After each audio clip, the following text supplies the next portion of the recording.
Hey folks, it's Steven Rondina from WinGG here, and I'm here to talk to you today about Stardew Valley mods.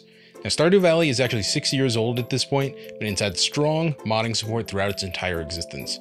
That means that there's a lot of mods that have either been abandoned, or some that might just be better left untouched by you if you're new to the game. We're going to be going over the top 5 mods to use in 2022, and before we get into it, make sure you like, comment, and subscribe if you have any questions. So the first mod we're going to be talking about is the CJB Show Item Sell Price mod.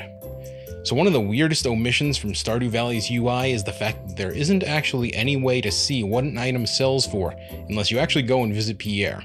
This mod, thankfully, fixes that. The CJB Show Item Sell Price mod tells players how much an item is worth by just mousing over it in their menu.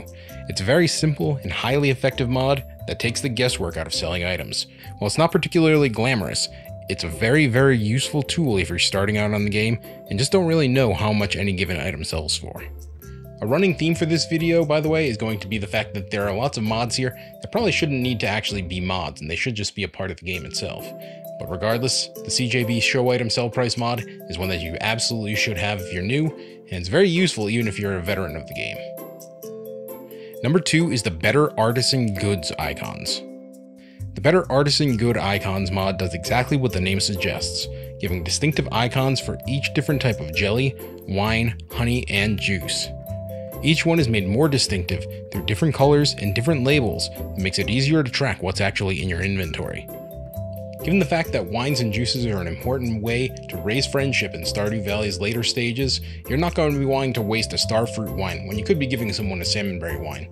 This mod helps you avoid that mistake. Number 3 is a mod simply known as Better Ranching. Now if you're like me, you've never actually enjoyed ranching in Stardew Valley, because the combination of petting, feeding, and milking all your cows and goats ends up being very, very annoying by the simple fact that you can't actually tell them apart. So when they're running along on your field, all separated and all split up across this massive area, it's really difficult to tell if you should bother going out of your way to pet that one goat. The Better Ranching mod lives up to its namesake by adding a special icon for every animal that needs love and every animal that has milk that you can go get. This takes all of the hassle and guesswork out of handling livestock, and it's an absolute necessity for anyone that lives on their sales of cheese and mayonnaise. If you're playing on a beach map, you end up really needing to lean on your ranching, which makes this mod absolutely important. Now, if you're playing on any kind of map that requires you to lean heavily on your ranching, this mod is going to be an absolute lifesaver. Make sure to pick this one up whether you're a new player or a veteran, because it's going to save you a lot of time. Number 4 is the NPC Map Locations mod. So pop quiz for you. It's 7:40 p.m., it's raining, and you have a fish you need to give to Willie. Is he at his house, is he fishing, or is he at the bar? This mod ends up taking the guesswork out of that question. The NPC Map Locations mod takes all of the guesswork out of this by showing NPCs' avatars on the map to let you know where they are at any given moment. This is useful for all sorts of players and guarantees that you can more easily finish requests and give gifts without missing out on an NPC before they head home for the night. Now, if you played Stardew Valley for any length of time, you've almost certainly been in this exact situation where it's 7 p.m. and you need to get somebody an item before the night ends. This one makes sure that you can raise friendship and get gold without missing out. And number 5, the Seasonal Outfits mod. Now this mod is easily my favorite in all of Stardew Valley, and it does exactly what the name suggests.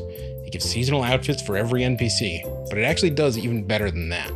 Not only does this add seasonal outfits, it also adds unique outfits and icons for every single seasonal event in Stardew Valley. This includes events like the Feast of the Winter Star and other sorts of holidays that end up being very boring if you play the game for long enough. This adds a lot of life to the game, and it's definitely one that you'll be able to enjoy regardless of how new you are to Stardew Valley. And those are our top 5 Stardew Valley mods to use in 2022. If you liked this video, give us a thumbs up. If you have any questions, feel free to leave a comment. And of course, subscribe to WinGG to keep up with all of our gaming content.